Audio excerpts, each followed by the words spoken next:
مفتی ابرار صاحب کے بیانات سننے کے لیے مفتی صاحب کے آفیشیل چینل مفتی ابرار صاحب فلاحی آفیشیل کو سبسکرائب کریں۔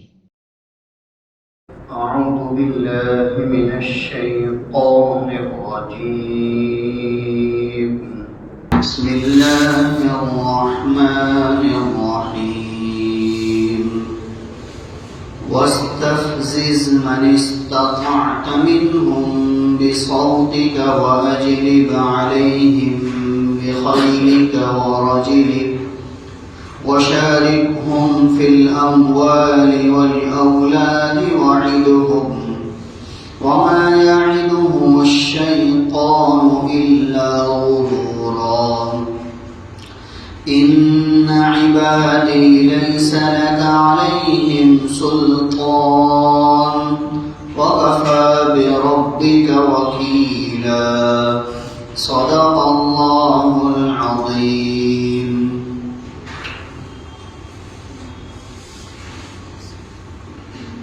اور میرے بندوں میں سے جن پر تو اپنا قابو پا سکتا ہو قابو پا لے، یہ جن پر تیرا بس چلتا ہو ان پر قابو پا لے اپنی آواز کے ذریعے سے، اور ان پر تو اپنے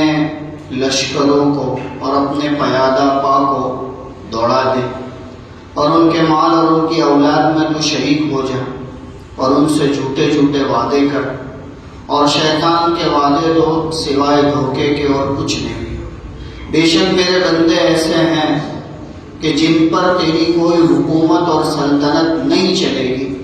اور تیرا رب ان کے لیے کارساز ہونے کے اعتبار سے کافی ہے۔ یہ سورہ بنی اسرائیل کی 64 اور 65 نمبر کی آیت کریمہ ہے۔ ان دونوں آیتوں کو اللہ تبارک و تعالیٰ نے شیطان اور ابلیس کے متعلق یہاں پر ذکر کیا ہے، اس لیے کہ ماقبل میں اوپر جو بات ذکر کی گئی تھی وہ شیطان اور ابلیس ہی کے متعلق تھی کہ اللہ تبارک و تعالیٰ سے جب اس نے مہلت طلب کی تو اللہ رب العزت نے قیامت تک کے لیے اس کو مہلت دی اور فرمایا کہ جا تو اور تیرے ساتھ میرے بندوں میں سے جو کوئی بھی تیری نافرمانی کر کے میری نافرمانی کر کے تیرے ساتھ آئے گا تو ان سب کا ٹھکانہ جہنم ہے، ان سب کا بدلہ جہنم ہے۔ اسی کو اوپر ذکر کیا گیا تھا، یعنی شیطان اور ابلیس کے متعلق دو باتوں کو اوپر ذکر کیا۔ نمبر 1، ابلیس کا آدم علیہ السلام کے سامنے سجدہ کرنے سے انکار کرنا، کہ اس نے سب سے پہلے اللہ تبارک و تعالیٰ کے حکم کو توڑا اور اللہ کے حکم کی نافرمانی کی کہ اس نے آدم علیہ السلام کے سامنے سجدہ کرنے سے انکار کر دیا۔ اور دوسری بات کہ ابلیس نے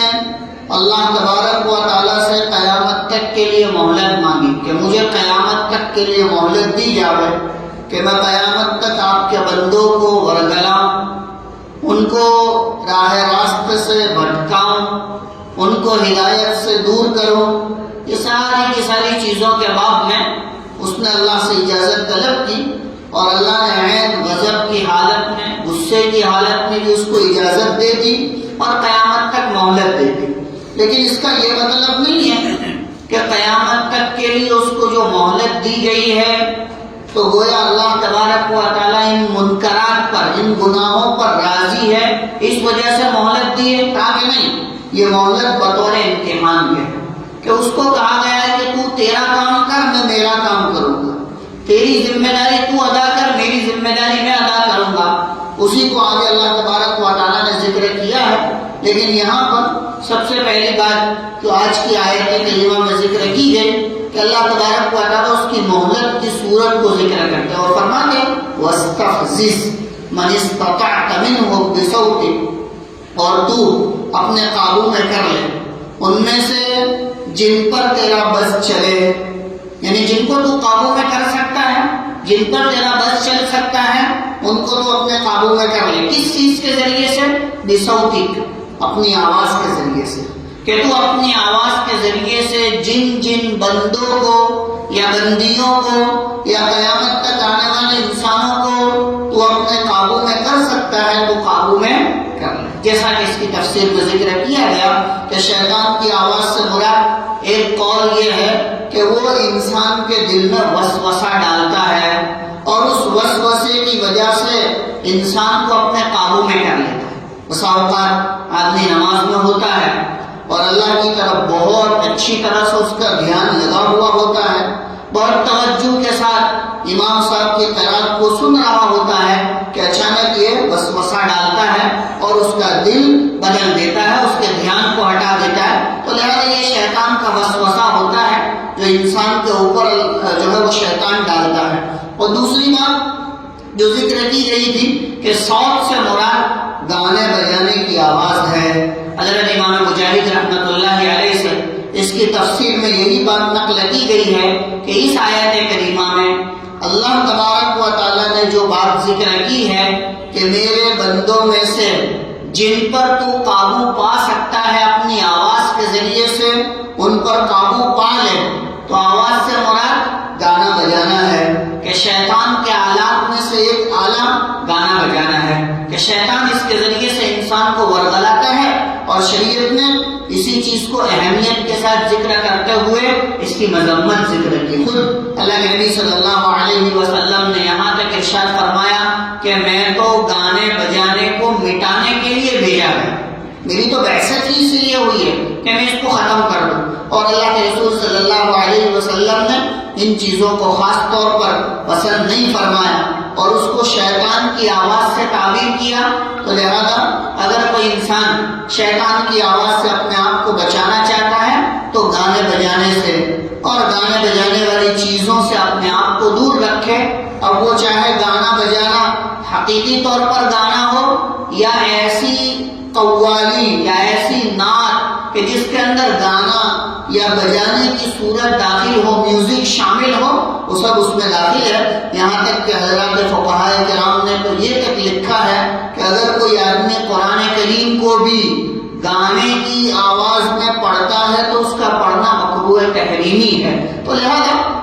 یہ اس کی آواز کے باب میں ذکر کیا گیا کہ شیطان کی آواز ہے. اور شیطان کی آواز صرف آواز نہیں ہے، یہ آواز انسان کو نفاق تک لے جاتی ہے کہ یہ آواز کا سننا، چاہے وہ گانا ہو، چاہے وہ میوزک ہو، چاہے وہ جو ہے وہ سننا ہو یا اس کا جو ہے وہ کہنا ہو، یہ سب اس میں داخل ہے کہ آہستہ آہستہ نفاق کے قطرے آدمی کے دل کے اوپر پڑتے ہیں اور انسان ایمان سے ہاتھ دھو بیٹھتا ہے. اس وجہ سے شریعت نے بہت اہمیت کے ساتھ ان چیزوں سے روکا ہے اور ایمان والے کو بھی بہت اہمیت کے ساتھ اپنے آپ کو، اپنی اولاد کو ان چیزوں سے روکنا چاہیے. یوں کہہ کر اپنے آپ کو نہیں ٹال دینا چاہیے کہ یہ سب چیزیں عام ہو چکی ہیں، اس سے بچنا بہت مشکل ہو چکا ہے. کہا کہ یہ قیامت کی نشانیوں میں سے ہے کہ گناہ کبیرہ کا عام ہو جانا اور لوگوں کا اس میں کثرت سے مبتلا ہو جانا. یہ گناہ کبیرہ عام ہو جائیں گے اور لوگ کثرت سے اس میں مبتلا ہو جائیں گے. تو لہذا گانا بجانا یہ گناہ کبیرہ میں سے ہے اور لوگ کثرت سے اس میں مبتلا ہے. لہذا بسا اوقات تو آدمی اس کو گناہ سمجھتا بھی نہیں ہے اور وہ اپنی زندگی بسر کرتا رہتا ہے. لہذا شیطان کی آواز سے انسان کو بچنے کی ترغیب دی گئی اور فرمایا کہ ان میں سے جن بندوں کو تو اپنی آواز کے ذریعے سے قابو میں پا سکتا ہو قابو میں کر لے. اور پھر دوسرے نمبر پر ذکر کیا واجب علیہم بخیر، اور تو ان پر اپنے گھوڑوں کے ذریعے سے قابو پا لے، اپنے گھوڑوں کے ذریعے سے قابو پا لے. گھوڑوں کے ذریعے سے قابو پانے کا مطلب یہ ہے کہ دو ملکوں کو آپس میں خواہ معمولی چیز کی بنیاد پر جو ہے وہ جھگڑا کروانا یا ایسے ہی جو ہے وہ دشمنی بول کر دونوں کی جو ہے وہ لشکروں کو آمنے سامنے لا کر کھڑا کر دینا اور خوب پیسہ اس کے اوپر خرچ کرنا. کہا کہ یہ سب شیطان کے لشکر ہے. اور اسی طرح حق کے خلاف، کلیمے کے خلاف، اسلام کے خلاف جتنے بھی جو ہے وہ لشکر کھڑے ہوں وہ سارے کے سارے شیطان کے لشکر ہے اور اس کو شیطان کا لشکر کہا گیا ہے. یہاں تک کہ اگر کوئی دو مسلمان یا دو مسلمانوں کی جماعت کسی ناحق کے اوپر بھی شیطان کی جماعت کہا گیا ہے کہ یہ شیطان کی جماعتیں ہیں. لہذا شیطان جس طرح اپنی آواز کے ذریعے سے لوگوں کو بہکاتا ہے، ورغلاتا ہے، کہا کہ اسی طرح شیطان اپنے لشکر کے ذریعے سے، اپنے گھوڑوں کے ذریعے سے، اپنے وہ پیادہ کے ذریعے سے کہا کہ لوگوں کو ورغلاتا ہے. تو اللہ تبارک و تعالیٰ یہاں پر یہی بات ذکر کر رہے ہیں کہ واجلب علیہم بخیر، اور تو ان پر قابو پالے اپنے گھوڑوں کے ذریعے سے، یعنی تو ان کو ناحق معمولی چیز پر لڑا اور ان کو جھگڑا کروا. ورجل، اور اپنے پیادہ پا کے ذریعے سے، یعنی پیدل چلنے والے لشکروں کے ذریعے سے یا پیدل رہنے والی فوج کے ذریعے سے، تو ان میں سے جس طرح بھی ان پر قابو پا سکتا ہو قابو پا لے. آگے فرمائے وشارکہم فی الاموال والاولاد، اور ان کے مال اور ان کی اولاد میں تو شریک ہو جا. مال میں شریک ہونے کا مطلب یہ ہے، جس کو صاحب معالم العرفان نے نقل کیا ہے کہ مال میں شریک ہو جا، یعنی ان کے حلال مال میں حرام مال کو شامل کر دے. کہ حلال مال ہے ان کے پاس، ابھی حلال مال تو ان کو اللہ کی عبادت کی طرف لے جائے گا، یہ حلال مال تو ان کو اللہ کی اطاعت کی طرف لے جائے گا. تو ایک کام کر کہ ان کے حلال مال کے اندر حرام مال کو شامل کر دے، تاکہ حرام مال کی کثرت ان کو اللہ کی عبادت سے دور کر دے. تو لہذا ایک مطلب تو یہ ذکر کیا ہے کہ وشارکہم فی الاموال، کہ تو ان کے مالوں میں شریک ہو جا، ان کے مالوں کے اندر تو اپنی شرکت کر لے. اس میں ساری چیزیں داخل ہے کہ جو مال کے ذریعے سے اللہ کی نافرمانی کی جاتی ہو اس میں شیطان کا دخل. اور عام طور پر زیادہ تر خباثتیں کہا کہ مال کے ذریعے سے وجود میں آتی ہیں، کہ یہ مال یا تو انسان کے لیے ہدایت کا ذریعہ بنتا ہے یا یہ مال آدمی کے لیے گمراہی کا ذریعہ بنتا ہے. کہا کہ یہ مال ہی ایک ایسی چیز ہوتی ہے کہ انسان اس کے ذریعے سے شیطان کا آلہ کار بنتا ہے. ایسی چیزیں آدمی خریدتا ہے، لہو و لعب کی چیزوں کا خریدنا، یا گانے بجانے کے آلات کا خریدنا، یا میوزک کا خریدنا اور اس کو رکھنا اور اس کے اوپر لاکھوں کروڑوں روپیہ خرچ کرنا، یہ سب مال کی شرکت ہے جو شیطان نے کی ہے. اور اسی طرح آگے فرمائیں کہ والاولاد، اور ان کی اولاد میں شریک ہو جائے. کہ ان کی اولاد میں شریک ہونے کا مطلب کیا ہے؟ کہ ان کی اولاد میں شریک ہونے کا مطلب یہ ہے کہ ان کی اولاد کو ایسی چیزوں کے اندر مبتلا کر دے جس کی وجہ سے ماں باپ بھی شرک میں مبتلا ہو جائے. کہ بسا اوقات اولاد بیمار ہو گئی، اب بیماری میں ایسی بیماری اس کو آ گئی کہ اب کسی نے کہا کہ فلاں جگہ علاج کے لیے جانا پڑے گا، تو لہذا ماں باپ اس جگہ علاج کرنے کے لیے چلے جاتے ہیں، اور وہ علاج پورا کا پورا شرک سے بھرا ہوا ہوتا ہے، اللہ کی نافرمانی سے بھرا ہوتا ہے. لیکن آدمی اپنی اولاد کے لیے کرنے کو تیار ہو جاتا ہے. تو کہا کہ تو اپنے مال کے ذریعے سے ان میں شریک ہو جا اور تو ان کی اولاد میں شریک ہو جا. تو اولاد میں شریک ہونے کا ایک مطلب تو یہ ذکر کیا ہے. دوسرا مطلب یہ ذکر کیا ہے کہ اولاد میں شریک ہو جا، یعنی تو ان کو اولاد کے ایسے نام تجویز کر کہ جن ناموں کے ذریعے سے شیطان کو اور ترقی ہو. یعنی عبد العزیٰ نام رکھنا، عبد شمس نام رکھنا، یعنی ایسے نام رکھنا کہ جس سے اللہ تبارک و تعالیٰ کی ربوبیت کے اوپر زد پڑتی ہو، کہ ایسے نام ان کے رکھوا تاکہ ان کے ناموں کے ذریعے سے تو ان کے جو ہے وہ اولاد میں شریک ہو جاوے. اسی طرح بعض روایتوں میں یہ ذکر کیا ہے کہ ابلیس کی ایک جماعت ایسی ہے، شیاطین کی ایک جماعت ایسی ہے کہ جو مرد اور عورت کو دونوں کو کہا کہ زنا کے اوپر ابھارتے ہیں. ان کا کام ہی ہوتا ہے کہ دونوں کو اس کے اوپر آمادہ کریں، اور پھر دونوں کو اس پر آمادہ کرنے کے بعد کہا کہ ان سے جو اولاد ہوتی ہے اس اولاد کے ذریعے سے وہ اپنا کام کرواتا ہے. تو لہذا یہ بھی اس میں داخل ہے کہ وہ ایسی اولاد کے ذریعے سے شیاطین اور ابلیس اپنے کام کرواوے. لہذا اور بھی بہت ساری شکلیں ایسے ذکر کی گئی ہے کہ اولاد کے ذریعے سے بسا اوقات انسان اللہ کی نافرمانی کے اوپر بھی کھڑا ہو جاتا ہے. بس مرتبہ آدمی اپنی اولاد کو دیکھتے ہوئے کوئی ایسا کام بھی کر بیٹھتا ہے کہ جو اللہ کی نافرمانی کا ذریعہ اور سبب بن جاتا ہے، اور کبھی کبھی آدمی کفر اور شرک کے اندر بھی مبتلا ہو جاتا ہے. تو لہذا اللہ تبارک و تعالیٰ فرماتے ہیں کہ وہ شریک،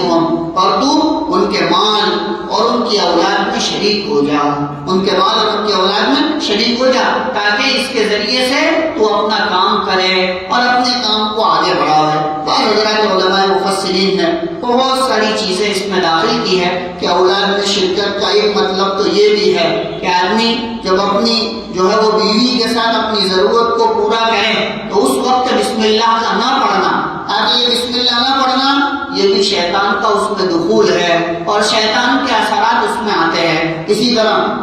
ایک روایت میں نقل کیا ہے، اس کے راوی حضرت عبداللہ بن عباس رضی اللہ عنہما ہے، وہ فرماتے ہیں کہ اللہ تبارک و تعالیٰ نے انسان کو حالت حیض میں جب عورت ماہواری کے اندر ہو اس وقت مجامعات کرنے سے منع کیا ہے کہ اس وقت انسان جو ہے وہ اپنی ضرورت کو پورا نہیں کرے گا کہ وہ ایام میں چل رہی ہے، لیکن اگر کوئی ایسے ایام میں ایسے دنوں میں اپنی بیوی کے ساتھ مجامعات کرتا ہے تو شیطان اس میں شامل ہو جاتا ہے اور اس سے مخنث اولاد پیدا ہوتی ہے، جیسا صاحب معالم العرفان نے نقل کیا ہے۔ تو لہذا شیطان کا ایک دخل یہ بھی ہے کہ انسان کو ایسے ایام میں مجامعات کے اوپر ابھارتا ہے اور بیوی سے اپنی ضرورت کو پورا کرنے کے لیے ابھارتا ہے، تو لہذا شریعت کہتی ہے کہ ایسے اوقات میں اپنے آپ کو اس سے دور رکھا جائے۔ کیوں؟ اس لیے کہ رسول اللہ صلی اللہ علیہ وسلم نے حالت حیض میں وطی کرنے سے، اپنی بیوی سے ضرورت پورا کرنے سے منع کیا ہے۔ اگر کوئی کرے گا تو شیطان اس میں داخل ہو جائے گا اور شیطان کے اثرات اس کی اولاد کے اندر دکھائی دینے لگیں گے، لہذا ان چیزوں کو یہ جو ہے وہ اولاد کی شرکت میں شامل فرمایا۔ اخیری بات جو ذکر کی وعیدہم، اور ان سے وعدے کر، جھوٹے جھوٹے وعدے کہ تمہیں فلاں معبود کام آئے گا، فلاں چیز کام آئے گی اور تمہارا تو کام بن جائے گا، تم نے ایک مرتبہ فلاں جگہ جا کر یہ کام کیا ہے، اب تمہیں زندگی بھر کوئی پرواہ نہیں، تم چاہو تو نماز پڑھو اور چاہو تو نہ پڑھو، تمہاری مغفرت تو طے ہو چکی ہے۔ کہاں کہ ایسے جھوٹے جھوٹے وعدے کرواوے گا، اور یہ وعدے کروانا بھی شیطان کا اور وہ کرواتا ہے۔ بس اوقات انسان اتنی خوش فہمی میں مبتلا ہو جاتا ہے کہ وہ تو سمجھتا ہے کہ میرے مرنے کے بعد تو سیدھی میرے لیے جنت تیار ہی، حالانکہ صحابہ کرام رضی اللہ عنہم کا یہ معمول تھا کہ وہ اپنی زندگی میں اتنی ساری نیکیاں کرنے کے بعد بھی گھبراتے تھے کہ پتہ نہیں مرنے کے بعد کیا ہو، اور ڈرتے تھے کہ اللہ تبارک و تعالیٰ میرا کیا حشر کرے گا۔ اور یہ انسان کے ساتھ شیطان ایسے وعدے کرتا ہے اور ایسے وعدے کرواتا ہے کہ جس کی بنیاد پر وہی سمجھتا ہے کہ مرنے کے بعد سیدھا اللہ تبارک و تعالیٰ مجھے جنت میں داخل کر دے گا، حالانکہ اللہ کی ذات سے امید بہت بڑی بات ہے، جیسا کہ اس سے اوپر ذکر کیا گیا کہ ایمان نام ہی اسی چیز کا ہے، کہ ایمان نام ہی اسی چیز کا ہے کہ بندہ اللہ کی ذات سے امید رکھے اور اللہ تبارک و تعالیٰ کا خوف اور خشیت بھی اس کے دل میں موجود۔ الایمان بین الرجاء والخوف، کہ ایمان تو نام ہے امید اور خوف کے درمیان، کہ امید آدمی کو اللہ تبارک و تعالیٰ کی عبادت پر جو ہے وہ کھڑا کرے گی، اور خوف آدمی کو اللہ کے گناہوں سے بچائے۔ اور بسا اوقات صرف اکیلی امید ہوگی تو ایمان والا گناہوں سے نہیں بچ سکے گا، اور اکیلا خوف ہوگا تو ایمان والا اللہ کی عبادت نہیں کر سکے گا۔ لہذا دونوں چیزیں ہونی چاہیے اور دونوں چیزوں کے ساتھ جو ہے وہ کیا جائے۔ شیطان کے جھوٹے جھوٹے وعدوں کے اوپر اپنا یقین نہیں رکھنا چاہیے کہ میرا تو کام یہ ہو جائے گا، میں نے فلاں جگہ اتنے پیسے دے دیے ہیں لہذا میری مغفرت تو طے ہو چکی ہے۔ کہا کہ نہیں، اللہ تبارک و تعالیٰ کی ذات سے ایک ایک سجدے پر مغفرت کی امید رکھنا بہتر ہے، مناسب ہے، لیکن اللہ کے وعیدوں سے ڈرنا بھی ضروری ہے کہ نہیں جب تک میں مر نہ جاؤں اور میرے باپ میں اللہ تبارک و تعالیٰ فیصلہ نہ سنا دے وہاں تک میں ہر حال میں اللہ کی عبادت کا محتاج ہوں، میں محتاج ہوں اور مجھے اس کی عبادت کرنی ہے۔ تو لہذا فرمایا کہ وَشَارِكْهُمْ فِي الْأَمْوَالِ وَالْأَوْلَادِ وَعِدْهُمْ، اور تو ان کے مالوں میں اور ان کی اولاد میں شریک ہو جا اور ان سے جھوٹے جھوٹے وعدے کر۔ وَمَا يَعِدُهُمُ الشَّيْطَانُ إِلَّا غُرُورًا، اور شیطان کے وعدے تو سوائے دھوکے کے اور کچھ نہیں، کہ جو کچھ وعدے کرتا ہے یا آدم علیہ السلام سے لے کر آج تک جن جن لوگوں سے وعدے کیے ہیں سب جھوٹے وعدے۔ اس لیے روایتوں میں ذکر کیا گیا ہے کہ قیامت کے دن بہت سارے لوگ اس حال میں کھڑے ہوں گے کہ وہ یہ امید رکھیں گے کہ ہمارے معبودان باطلا آج اللہ کے سامنے ہمارے لیے سفارش کریں گے، لیکن اللہ تبارک و تعالیٰ ان کے معبودوں کو پکاریں گے اور کہیں گے کہ کہاں ہے وہ معبود جن کے بھروسے پہ یہ لوگ آج قیامت کے دن میدان حشر میں کھڑے ہوئے ہیں، ان میں سے کوئی جواب نہیں ہے، کوئی نہیں دے گا. جو دنیا میں بڑے بڑے وعدے کرتے تھے کہ ہم تمہاری سفارش کریں گے, ہم تم کو جنت دلاویں گے, ہم تم کو اللہ کے سامنے جو ہے وہ رسوا ہونے سے بچاویں گے, وہ سب جو ہے وہ ختم ہو جائیں گے. کوئی جواب نہیں دے گا, سارے کے سارے ہولناک ہی ہوں گے. لہذا آدمی کا اللہ کی ذات کے ساتھ براہ راست تعلق ہونا چاہیے, اور یہ بات رسول اللہ صلی اللہ علیہ وسلم نے ہمیں سکھائی کہ انسان کا سب سے زیادہ تعلق اللہ کی ذات سے ہو. کیوں؟ اس لیے کہ دنیا میں آنے میں بھی اللہ کا محتاج ہے اور جانے میں بھی اللہ کا محتاج ہے. لہذا یہاں درمیان میں کوئی واسطہ نہ ہو. بندہ خود اللہ کے ساتھ اتنا مضبوط ہو کہ قیامت کے دن میدان حشر میں اللہ رب العزت بندے کو دیکھ کر پہچان لے کہ یہ میرا فلاں بندہ ہے جس نے پوری زندگی میری اطاعت کے ساتھ گزاری. تو وہاں کا سفارش تو کام آئے گی, لیکن بندہ خود اپنے آپ کو اللہ سے اتنا قریب کرے کہ یہ بندے کا سب سے پہلا حق ہے کہ سارے رشتے ناطے ختم ہو جائیں گے, ایک اللہ کا رشتہ ہر انسان کے ساتھ باقی رہے گا. تو لہذا اسی رشتے کو مضبوط رکھنا انسان کی ذمہ داری ہے. آگے اللہ تبارک و تعالیٰ فرماتے ہیں ان عبادی لیس لک علیہم سلطان. اس لیے کہ اب شیطان کو اتنی ساری اللہ نے چھوٹ دے دی, اتنے سارے وہ کام کر سکتا ہے اور اتنا سارا اپنے آپ کو آگے بڑھا سکتا ہے, تو اللہ رب العزت بھی تو کچھ کریں گے. لہذا اللہ نے فرمایا ان عبادی لیس لک علیہم سلطان, کہ میرے بندے ایسے ہیں کہ ان پر تیری حکومت نہیں چلے. ایسا نہیں ہے کہ ہم نے تجھ کو اتنی چھوٹ دے دی ہے کہ جس کو ورگا لانا ہو ورگا لاؤ, جس کو دھمکانا ہو دھمکاؤ, جس کو تو شرک میں مبتلا کرنا ہو کرو. کہا کہ نہیں, میرے بندوں میں سے بہت سارے بندے ایسے ہوں گے کہ ان پر تیری حکومت نہیں چلے گی. اسی وجہ سے مسند احمد کی ایک روایت میں رسول اللہ صلی اللہ علیہ وسلم فرماتے ہیں کہ ایمان والا یعنی مومن آدمی کہ وہ اپنی عبادت اور مجاہدے کے ذریعے سے شیطان کو ایسا کمزور کر دیتا ہے جیسا کہ اونٹ لمبے سفر کی وجہ سے کمزور ہو جاتا ہے. عربوں میں اونٹ چلتے تھے اور اونٹوں کو لمبے لمبے سفروں پر لے جایا جاتا تھا. اب لمبے سفر میں نہ پانی کا ٹھکانا نہ کھانے کا ٹھکانا, تو لمبا سفر کرنے کے بعد اونٹ بہت زیادہ کمزور ہو جاتا. بسا اوقات تو اتنا کمزور ہو جاتا کہ مرنے کے قریب ہو جاتا. اللہ کے رسول صلی اللہ علیہ وسلم حدیث مبارکہ میں فرماتے ہیں کہ مومن بندہ, ایمان والا بندہ, متقی بندہ, کہا کہ وہ اپنے شیطان کو ایسا کمزور کر دیتا ہے جیسا کہ لمبے سفر کے بعد اونٹ کمزور ہو جاتا ہے. کہ جس طرح اونٹ کمزور ہو جانے کے بعد وہ کچھ نہیں کر سکتا, اسی طرح مومن بندے کا شیطان بھی کچھ نہیں کر سکتا. عبادتوں کے ذریعے سے شیطان جو ہے وہ ٹوٹ جاتا ہے. اسی وجہ سے فرمایا ان عبادی لیس لک علیہم سلطان, بے شک میرے بندے ایسے ہیں کہ ان پر تیری کوئی حکومت نہیں چلے گی. وکفیٰ بربک وکیلا, اور تیرا رب ان کے لیے کارساز ہونے کے اعتبار سے کافی ہے. لہذا تیرا رب ان کی مدد کرے گا, ان کو عبادتوں پر آمادہ کرے گا, اور ان کی سیئات کو درگزر کر کے ان کے لیے اللہ تبارک و تعالیٰ راستوں کو کھولے گا. اللہ سے دعا ہے اللہ ہم تمام کو موت تک شیطان کے تمام ورگلوں سے محفوظ فرماوے, اور اللہ رب العزت اس کے رشتے کو, اس کے تعلق کو مضبوط کرنے کی توفیق عطا فرماوے. وآخر دعوانا ان الحمد للہ رب العالمین.